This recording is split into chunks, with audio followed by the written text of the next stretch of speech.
we wrong? You know, like I've said before in this show, we don't have parliament. We have a dead parliament, so we don't have parliamentarians. In fact, why did we even spend money as Kenyans to elect these 416 representatives, both MPs and senators?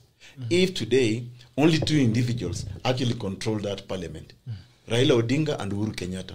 You know, we should have just agreed that maybe for the first 6 months, Raila becomes National Assembly. For the 6 months, Uhuru becomes the Senate. And then in the next new year, they interchange. Because then there's no point of saying that we have got representatives in this country when they can be controlled by 2 individuals because of party politics. But you see, there's a point that Doc has raised, which for me, I think I need to emphasize or amplify. And this is about us as a society. You see, we lawyers, when we went to law school, there is a course that I was taught by Bbi Ojwang, Justice Bbi Ojwang, from a Supreme Court, called the Social Foundations of Law. In the Social Foundations of Law, the takeaway I took, which I've never forgotten, that first year, is that law emanates from within the framework of society. So law is about us, the people. It regulates us, our behaviors. Do not steal another person's property, because if you steal, there are consequences. Do not assault another person. Do not destroy property. All that. So law is about us, society. But even if you enact the best law, we talk, the most telling, the most prescribed constitution, when you've got a rotten societal mindset in the way we behave ourselves, then there will be no difference between us and animals in the jungle. There won't be any difference. Just look at our behavior even in the roads. Increasingly, I'm thinking we are becoming the most discourteous country, especially when it comes to road manners. I mean, somebody, there's a Bangi squad that just supply Bangi to every driver in Nairobi. No, but not even. But even to us, imagine somebody is driving, and you can see there is a zebra crossing. A pedestrian will only take just a few seconds to cross. Why not just allow that pedestrian to pass just because you have a car? Border guys, the way they drive, they overtake from our own mannerism, wanting members of parliament to talk to us only after kitu kidogo. So even if you build or enact the best laws, but you are putting it, you are enforcing it among an animalistic society, a very crude, I mean, maybe like a society of Synjanthropus or Australopithecus people. You know, that law will have no meaning, you know? So it is like the analogy people have used before, that you know, you don't lock your goats together with an hyena in the same pen, and then tomorrow in the morning when you wake up, a few goats have been eaten by a hyena, you start complaining. You get surprised. This is like us. This is like us together with the hyenas. We are actually enabling the behavior of bad leadership in this country, the non-enforcement or non-enactment of laws that benefit us as society. Because, Bitok, and we've said this in your show again many times on this show, in the enactment of law, again, going back to the philosophy of the law emanating from within the framework of society, if any law that's being enacted or being passed lacks what we call a common interest or a common good, that's a bad law. The law has to have a common good for society to prosper, for society to behave itself in a certain way. For you to call it a law. For you to call it a meaningful law. You know, you can also pass bad laws, they are still called laws. But for me, law has to have meaning in society, in changing our behaviors, in the way in regulating our behavior. We don't have this in Kenya. And sometimes this has been brought about by the people we call our leaders. Because leadership is about stewardship. You steer your country to a certain direction of prosperity.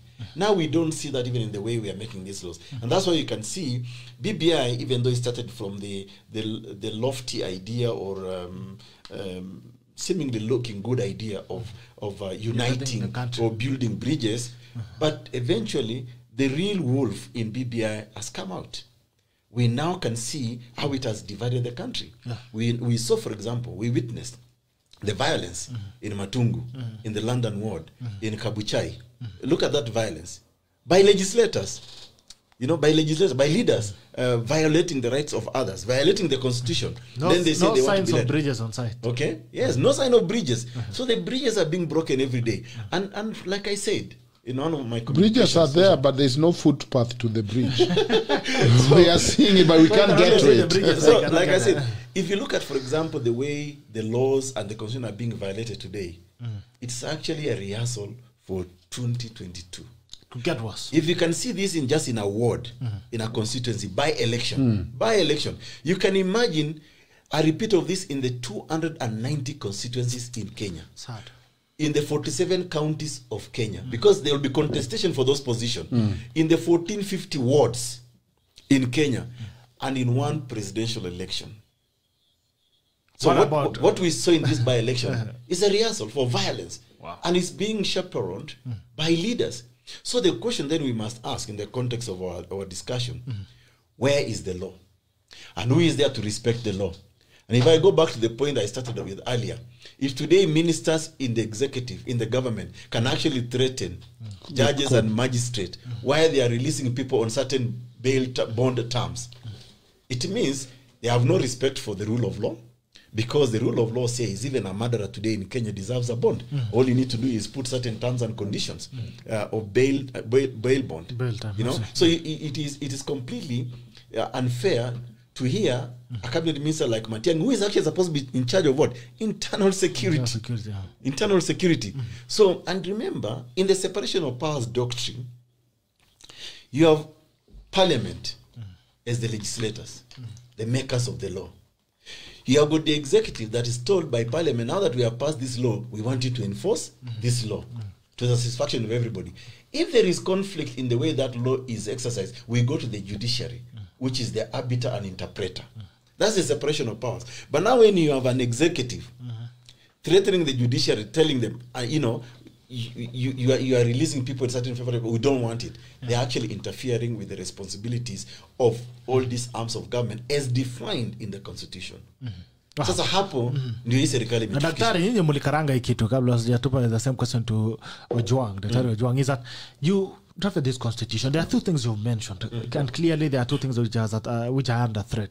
First of all, is the constitution itself. It's under threat. It's not protected. Yes. You can wake up today, you and Ojwang, you shake hands and you say, now, to someone our marriage, a political marriage, let's change this constitution. Yes. There's now, you know, request certificate, marriage certificate, which then it means clearly that we have not protected our constitution. So that is a lack of respect for the sanctity of the constitution. So how do we protect it from? How do we protect it from such people? How do you protect it from even EKURU AUKOT himself? You know, there are many mechanisms, for example, in the constitution to protect the constitution when somebody violates the constitution. For example, if we had a credible parliament, and we have agreed in Kenya that we have a dead parliament that cannot even read this constitution. In fact, when I listen to some of the hearings in parliament, proceedings in parliament, I just feel like crying.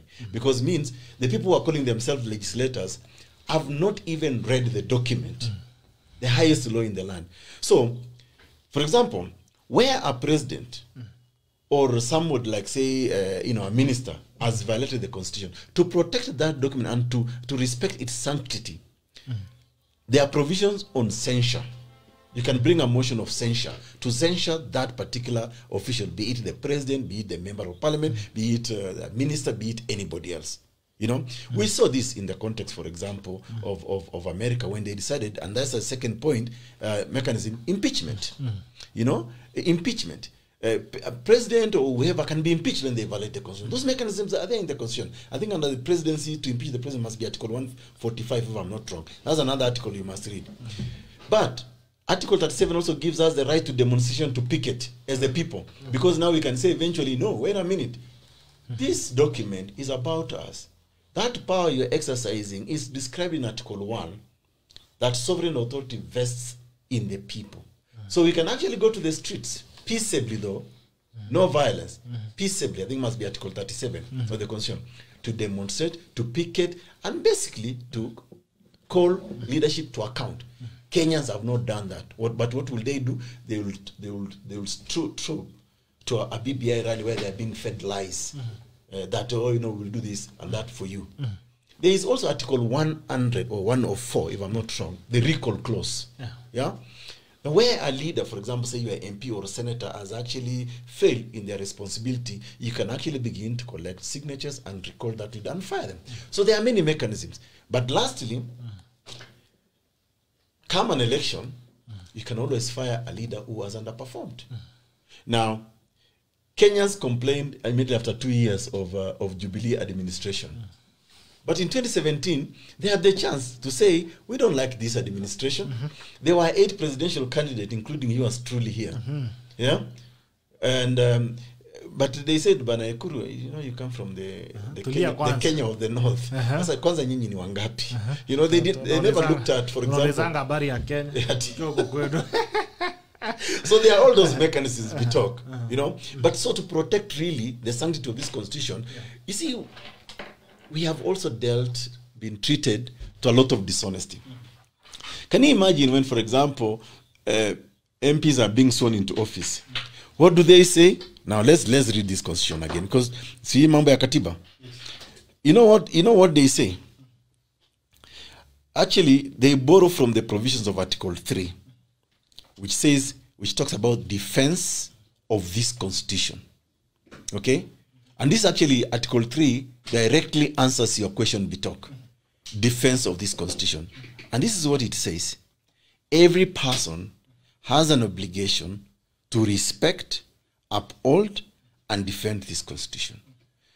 Sub-Article 2 of that constitution, which was violated by the handshakers, or when one of the handshake brothers was sworn in, they violated Article 3, Sub-Article 2. And it is upon us Kenyans to have said to Raila and Miguna Usuoim and the rest that you are violating our constitution. Because it says, any attempt to establish a government otherwise than in compliance with this constitution is unlawful.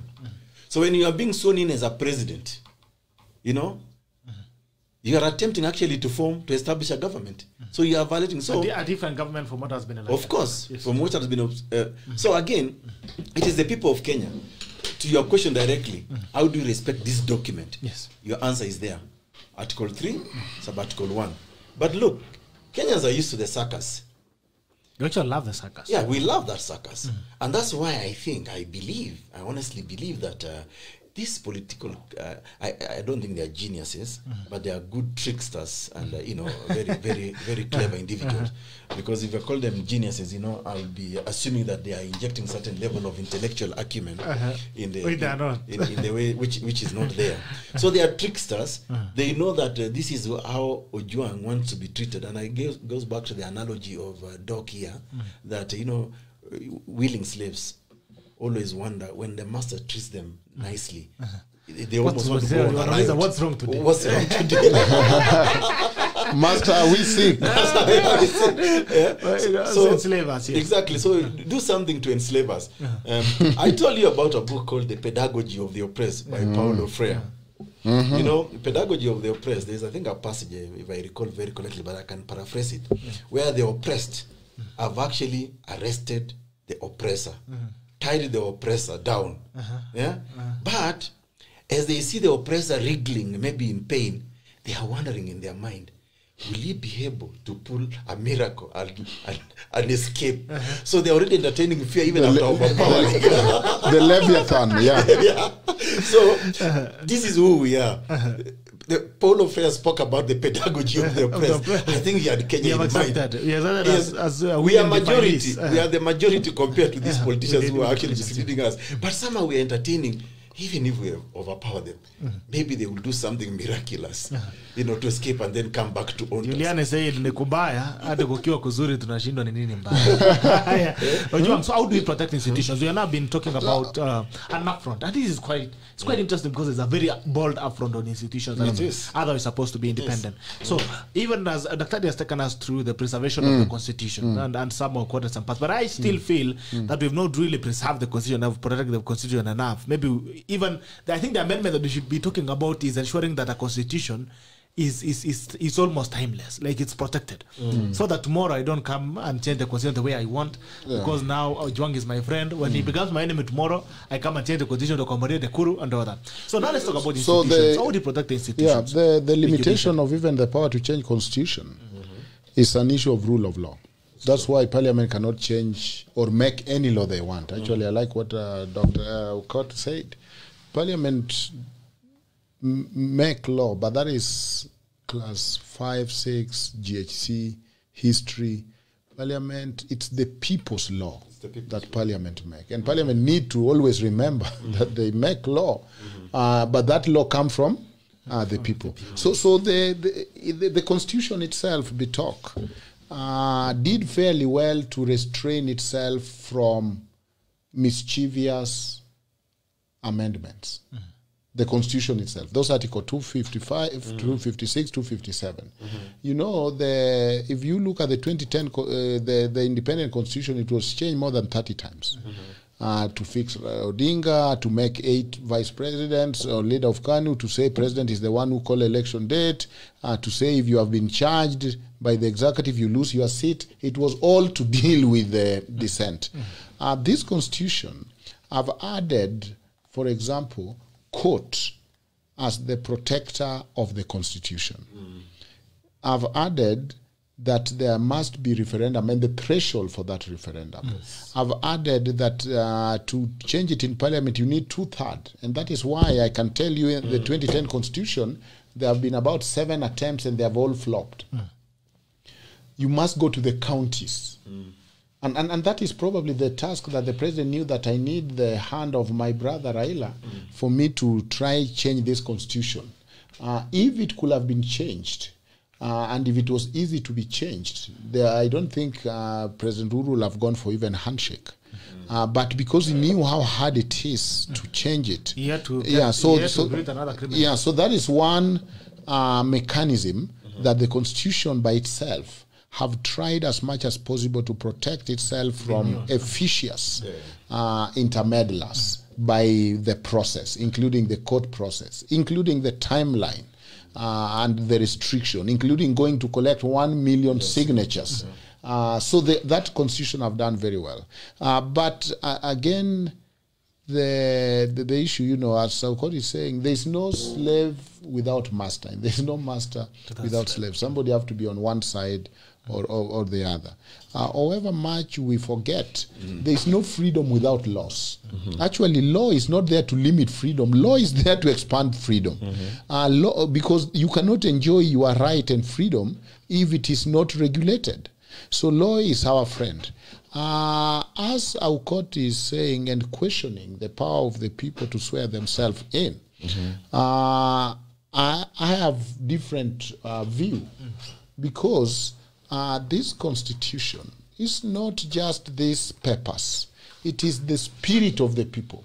We, the people that is in the Constitution, is the primary power to even recall the Constitution and make another Constitution. So there is the primary power of constituting. The word Constitution comes from the constituting, coming together. So if, for example, the idea of the People Assembly that former Prime Minister had, was saying that we have realized that there is no assembly in Nairobi. We have realized that there is nothing going on. And people are now going to come with people's assemblies. Because we, the people, our power, yes, we get our power from the Constitution, but we also have power out of this Constitution if we want to make another Constitution. It is almost the sun and the moon kind of thing. The moon gets its light from the sun, not the other way around. Him swearing in was not tidy, but still it was the idea that, you know what, sovereignty belongs to the people. and you're not just going to sit and read fortified chapters and say, you see what, I have been protected here, and I've been protected here. The spirit of the Constitution was long gone. Look at it this way. What allows Prime Minister Raila to be part of government? Nothing in the Constitution. But that is now something that I have found legal scholars and constitutional scholars saying we need to study this. That, oh wow, so there can be a constitution, but there can be the reality that somebody who is not within that constitutional power can exercise such powers. Raila have been given, you know, a Cheska and all that, but that is not where the power lies. The power lied even before that with the people. So how do we navigate this? Finally, I think that Kenyans need to understand that the Constitution is the document of governance. And as Dr. Aukot said, it is our contract with the government. We are telling whoever is ruling us how we want to be ruled.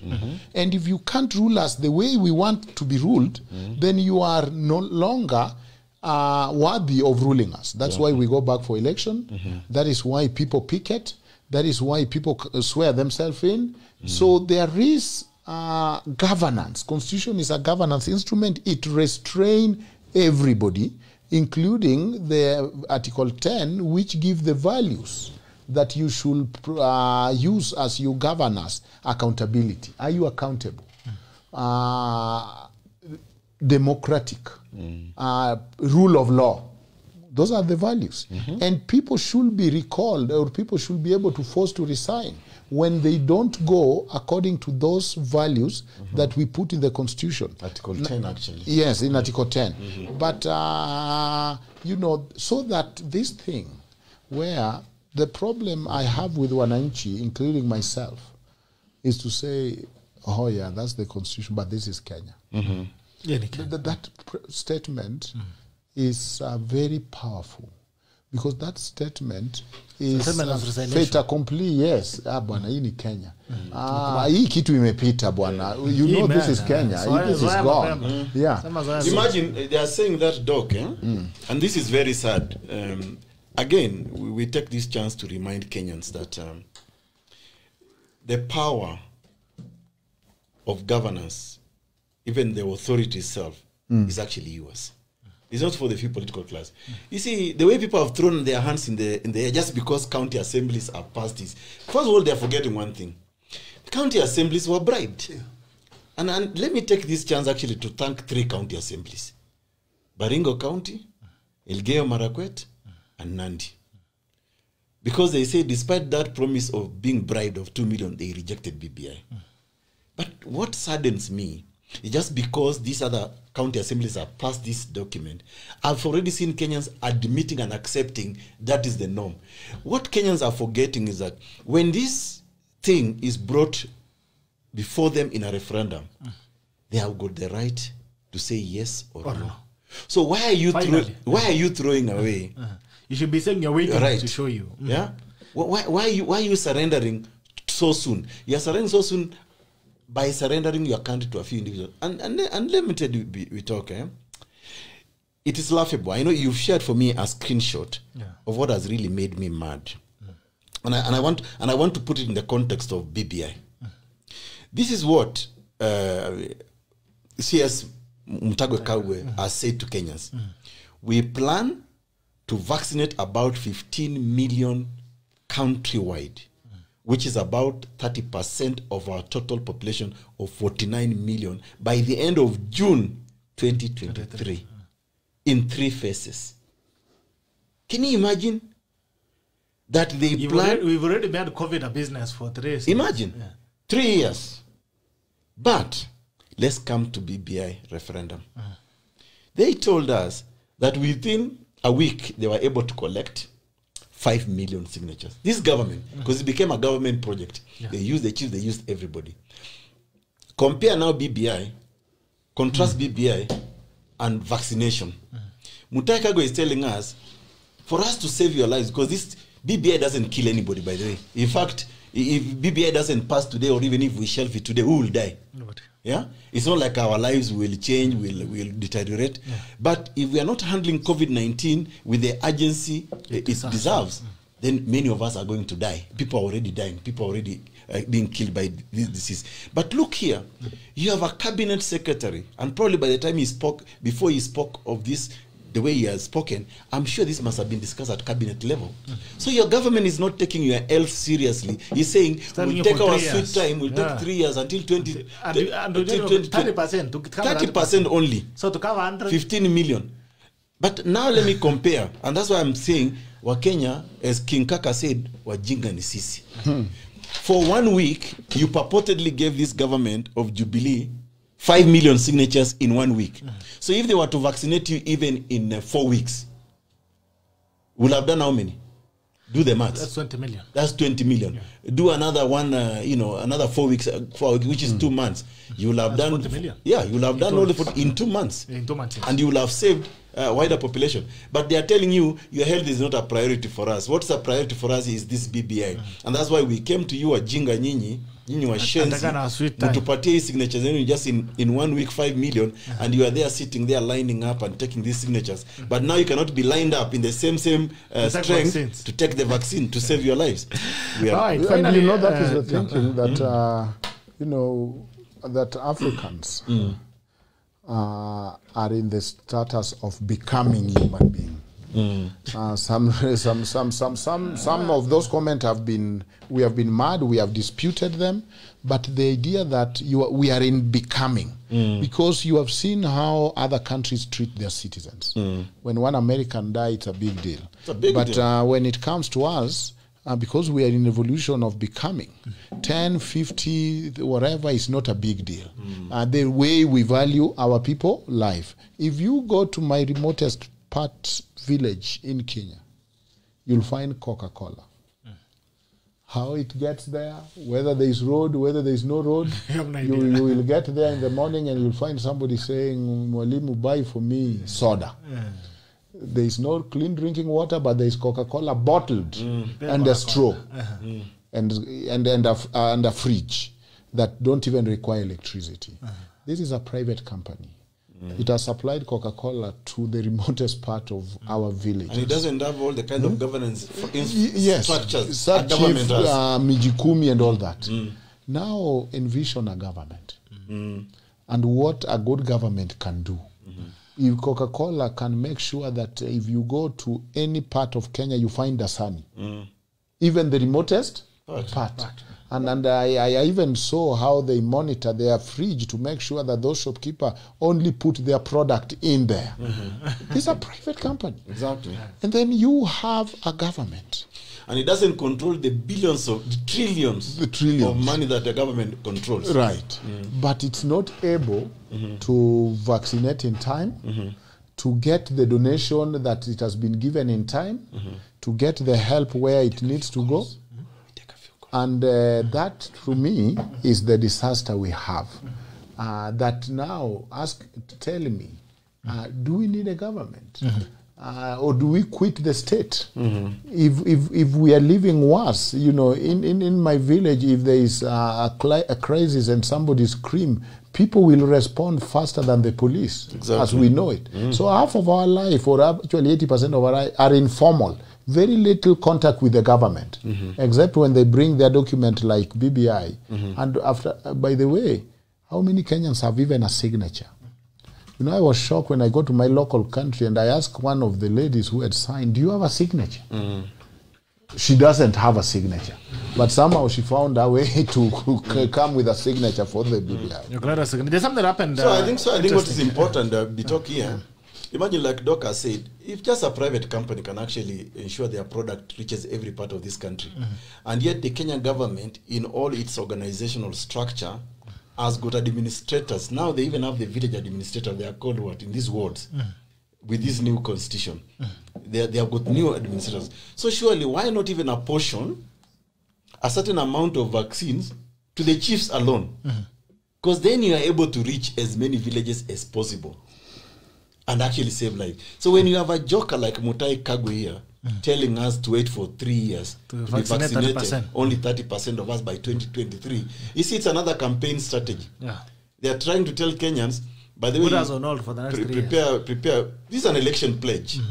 It's an election pledge that to kura tutakuja kuwadunga vaccine. Exactly. And it's a vaccine that you've not already proved whether it's safe or not. Now there's something that quite interestingly happened yesterday. By the way, you can call in. We finish in the next 10 minutes, but you can pick a couple of calls. Number 0779-800-010 or 779-800-010. You can call in and contribute quickly. But anyway, there's something that happened yesterday. A woman killed her husband and she was jailed for 1 day. It has been a topic of discussion across the interwebs on whether actually law. Yes, it is. So she must have been, our offense must have been manslaughter, not murder. Because if it is a crime of murder under article, I think section 2 or 3 of the penal code, Penal Code, the sentence is you hang by the neck until you die. That's still in our law books. Yes. That's exactly the language. When you are convicted of murder. So you hang by the neck until you die. But when you cannot... It's still there? Yes, it is still there. That's our law. That's our law. Yeah. You actually get hanged in the prisons, and they make sure that, the hanging, and it's by the neck. And they say in exactly those language, you hang by the neck until you die. So we have to see ukianza kutupa mateke kama kuku. That's when we know umekufa. So that's the crime of murder. But sometimes the crime of murder, for you to prove the crime of murder, there are two things you must prove. Kuna simu wengine tutasikiza anasema. Hello, jambo. Hello, vipi Gerard? Salama sana, habari asubuhi. Mzuri sana. Nazungumza na nani? Nazungumza na Martin. Yes, Martin. Yeah, hope you guys are doing okay. I love the conversation now. Thank you so much. What I'd like to tell our listeners today is that the biggest threat that this BBI has on this country, it's just going to be seen the first 3 years after it has passed. Now, the good thing is that even people have not started campaigning against BBI. It's just a few majority of people. So when this thing is going to go to the referendum, we are going to have dissident view against BBI. So these people who are BBI proponents, they should not be happy that this thing is just going to have an easy sale. So even if Ruto is not going to say no to the BBI, but we know the things that BBI is going to have on the effect of this economy. Because totally there is going to be no separation of powers. The ministers who are going to be the MPs, they're not going to be able to speak for the people. They're going to speak to the people who have appointed them to be ministers in the cabinet. So, and then you're looking at a situation where, the thing about Baba is, I'm sorry to say this, is that him is thinking about leadership, the 5 positions, so that he becomes president, while Uhuru is thinking about resources going to the region. Because, you see, Central Kenya is going to get a whole 12 new constituencies. Plus, you're talking about that we don't have a problem of money going to the constituencies, you see. But the issue is about the representation. You see. So, in a way that even if Central Kenya is not going to get a person in leadership, top leadership, they're still going to have a majority in parliament, whereby they're going to influence the policies. So, the thing about this thing is that Baba anafaa elewe kwamba anachezwa, yeye anafikiria kuhusu hiyo leadership na kuwa president. Uhuru ana think about resources going to Central Kenya. So let Kenyans be awoke. Na mjue hapa tunachezwa. So that at the end of the day msibaki hapa mnalialia mnasema ati we wish we knew. Now is the time that you know, and you need to do something about it before it gets to a point where it would change anything. Because you see something like women representation, we can only change that after 3 consecutive elections. That is 15 years. That's when we can be able to make a change. So I think Kenyans need to be awoke. Now, tujue BBI, hakuna kitu inasaidia wa Kenya. And the thing about this country is that we have a very wrong idea about what leadership is all about. See, if you go to other countries, always pata congress person ati anafanya kazi ya development. That's what local government are supposed to be doing. You see, like, if you go to a state, we have the state department, which does construction and everything. So I don't understand why, like, lazima to follow leadership na pesa. These leaders are supposed to be doing policy, and they're supposed to be ensuring that this money, once it's sent to the local government, is supposed to do the work that it's supposed to do. But at hii stories juu ati MP anafanya kujenga mashule, sijui ati kujenga choo. I don't know where this idea came from. And it's the wrong idea, because these leaders they cannot be accountable because they're in a position of influence. Hawezi kuwa accountable for that money. But unajua wakati civil servant anakula pesa, ni rahisi kushikwa na ni rahisi kufanywa prosecution. But hii story ya kusema sijui pesa inafuata inaenda na leadership, hiyo ni upumbavu. Na Wakenya wanafaa waamuke. Asante sana Martin. Thank you so much. Na unafaa utuite hapo ndani tuongee maneno bana. Ujani bana, hakuna shida. Hii ni mtandao ya wananchi. Asante. Asante sana Diego. Thank you so much for the thoughts. I mean, Kenyans actually know what they want. Sijui ni nini nafanyikanga, but anyway, continue your thoughts on what happened to Mama. So I was just saying, maybe just to educate people. Also to clarify, I think the husband was also abusive. Yeah, so regardless of that, so for you to prove the crime of murder, there are two elements to it. Is what we call the mens rea. That's a guilty mind. You have to have a guilty mind, that you must premeditated a forethought, malice a forethought, so that I planned, I will kill you, or like even when I say I will kill you. Now that's enough prosecution. That is mindset. That is the guilty mind. But when I actually go to actualize the killing, is what we call action. The actus reus. Yeah, the action itself. So if prosecution can prove the two elements, that actually you threaten this guy that you're going to kill him, actually, and eventually you kill him, you planned it, then that's murder. But a murder can also be reduced to manslaughter. The threshold, if it doesn't meet the two threshold, it can actually be reduced to manslaughter. And once it's reduced to manslaughter, actually the sentence is day 1 to life. Wow. Or even it's either. You can even be acquitted actually, even in manslaughter. Or be jailed for a certain period of time. So I guess this woman, I don't know the details, must have managed to reduce a charge to manslaughter, and maybe had some very good mitigating, reasons why she was jailed for a day.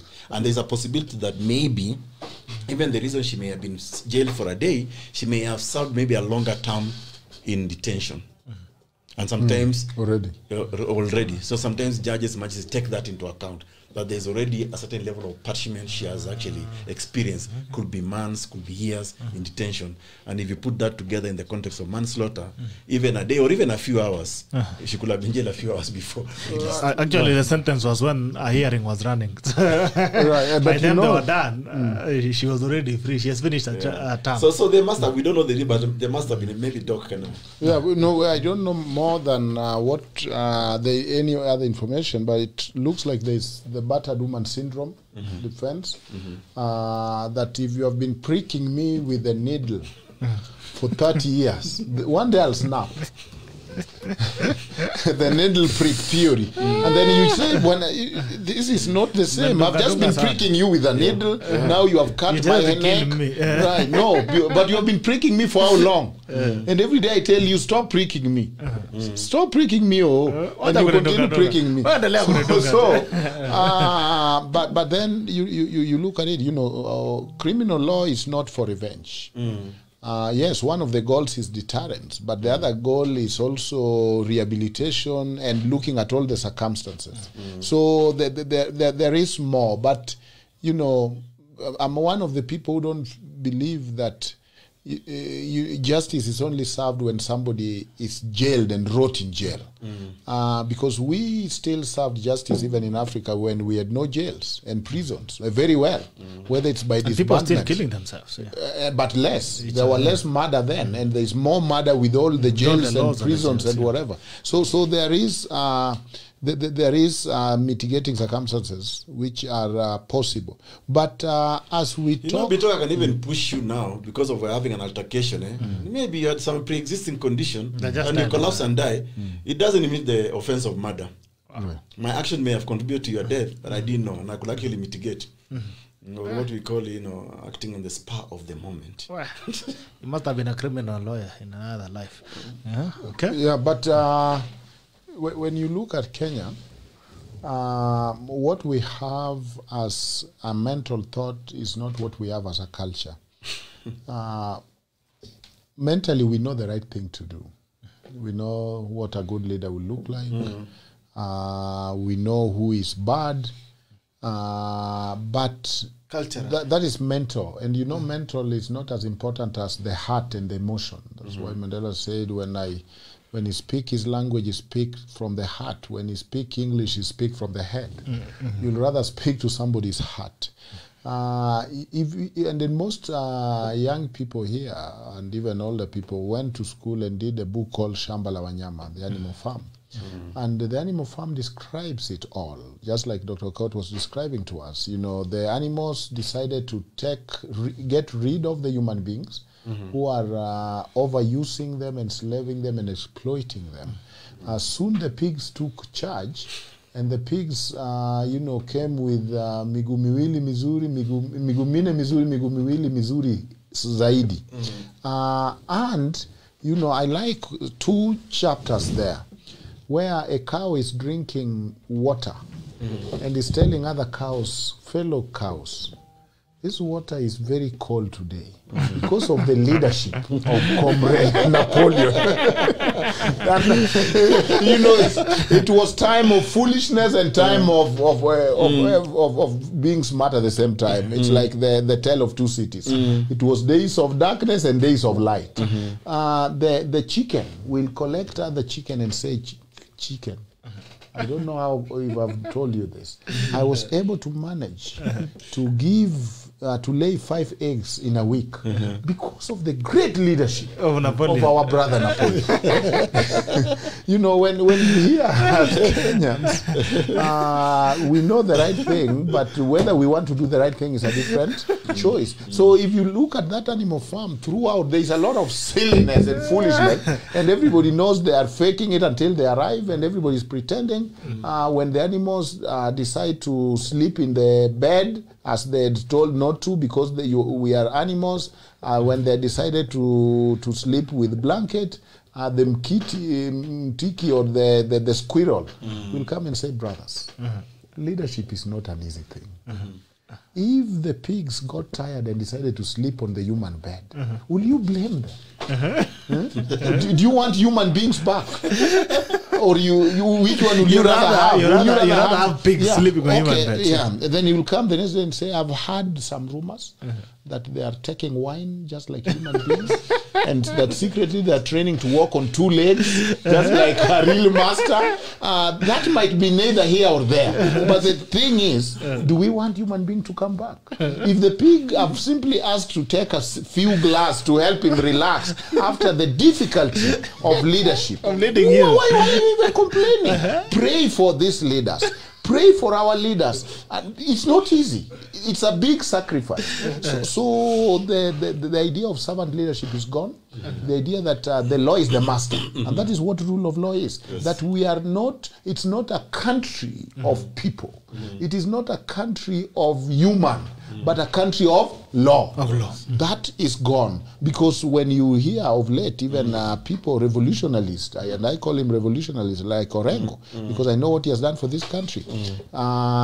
When you hear him talking of Putin, when you hear his book of inspiration now is Machiavelli, and how a leader, there is only one leader, and respect to leader is paramount. And you wonder, how about the 2010 Constitution? So when we do things never outsmart your master. When we do things that are so convenient for us, we can only fool ourselves so long. But the truth is that the reality catches up. This water is cool. So, and that's what I've seen with the BBI. This document, my goodness, where did they make it from? This document is very good because our 2 able leaders, out of the expansive heart they have and the love of this country, selflessness. Yes. One said, I'm a president, but I will share my glory. Another one said, I'm a people's president, but I will join hands with my brother. I'm willing to brag my kingdom. Because both of us know, and apparently, you know, that's the epitome of our, that both of us, that our fathers messed up this country, and both of us know where the problem. I mean, if you have been the problem, you cannot be a solution. Surely, logically. Okay, your final remarks, EKURU, as we close in. So for me, Doc has just reminded me of the very wise words by Justice Maraga when he talked about the greatness of any nation lies in its fidelity to the rule of law, constitution, and above all, fear of God. You know, I think about those 2 things. We now know that as Kenyans and as political leaders in this country, they don't really respect the rule of law.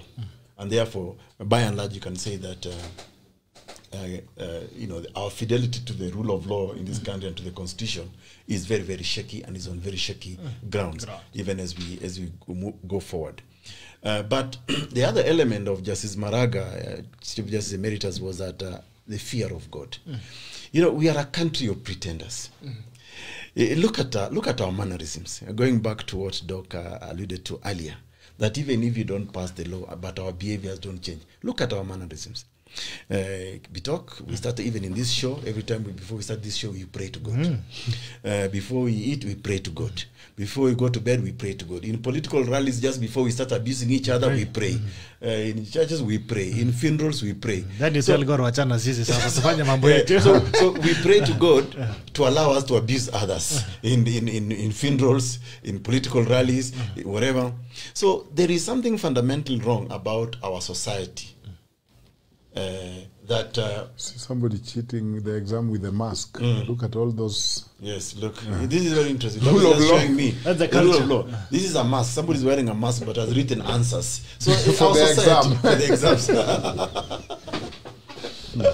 So I think my final thoughts to Kenyans in the midst of this referendum, I think we need to sober up and think more about the kind of society that we want. We can talk about this rule of law, we can talk about Katiba every week, but you see, Katiba derives from us. I remember in 2010, actually from 2009 to 2010 when we wrote this constitution, I went around this country actually asking Kenyans, what do you want written in the constitution? So the views in this constitution actually are from Kenyans. Yeah. So how come now we are disconnecting ourselves, disassociating ourselves with that which we wanted to be our ground norm, our highest law in the land? So I think the problem does not lie in the tiny minority of leaders, because now we know they are not leaders actually. These are rulers, rulers in the negative term. So we know they are not leaders. They are not people who want to see us prosper. So we have settled that issue.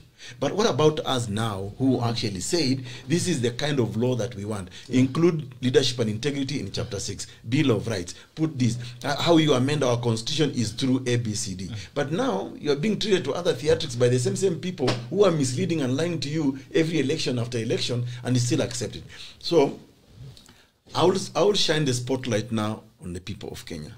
The problem is you, not the political class that just see you as the fodder for their own survival. Wow. If Corona don't kill you, corruption will. We'll finish you. Fantastic, Finally. phonies and fabulous fakes. Finally, you'll have to die. Because Whichever way. and I think Kenyans Choose your poison. Yes. And I think Kenyans have And they are saying, struggle us. and Kenyans have a chance to demonstrate to this political leadership that, listen, you've prioritized the wrong things. Our health right now is a priority. They should be able to say to this government, go to hell. How can you tell us that you'll only vaccinate 30% of our population by 2023 in 3 years? But here you are telling us, accept a constitutional amendment process, and you are sinking in 14 billion of our money when we have not settled CBS with lecturers, CBA with clinicians, doctors, CBA with nurses. Students have no loans, they are starving. No You help. saw more universities. Yeah, comrades. And guess what are dying. Magawa told them? Go and starve because you are careless. Wow. You saw Maraga's tweet, and he said, I've said it. That is the nature of impunity. Maraga actually said, I don't care. Not Maraga Makoa. Magoa, sorry. Magoa said, yes, I've seen that you're saying you're starving. Go starve yourself because you are careless. And I've said it. Well, that's the government. Too bad. Anyway, thank you, gentlemen, for coming into Sheria Wiki. Nashukuru sana kuona. Thanks for the discuss that you given the wananchi. And to the fellow willing slaves, tuendelee kunyongwa zaidi. Tunyongwa. No slave without master. In fact, now you're requesting for a change. They need to do it with a wire. Or after a wire. Or after a cable ya break. No, but why don't you make it easy? Ujinyonge halfway akifika tu ananini chapchap. Start the work at home. So I think what Kenya is to tumefika, watu wa Kenya wanafanya, hata wenyewe wanatengeneza kamba. Wacha kujinyonga mapema. No, wajinyongi wanatengeneza kamba na make it very thick enough. Alafu wanapelekea. We line up. Yes, we line up. It's my turn. We even fight over. No, it's my turn to be hanged. Or to be guillotined. All right, fellow slaves, we appreciate. Keep your ropes intact and keep your necks in place, because they're gonna do it more. Yes. Until Monday, see you again. And we'll tell you the venue ya kunyongwa. Kenyans, I think we deserve what you go through. But anyway, have the best of the weekend. Keep your ropes safe and keep your necks in place. Bye bye, and see you on Monday.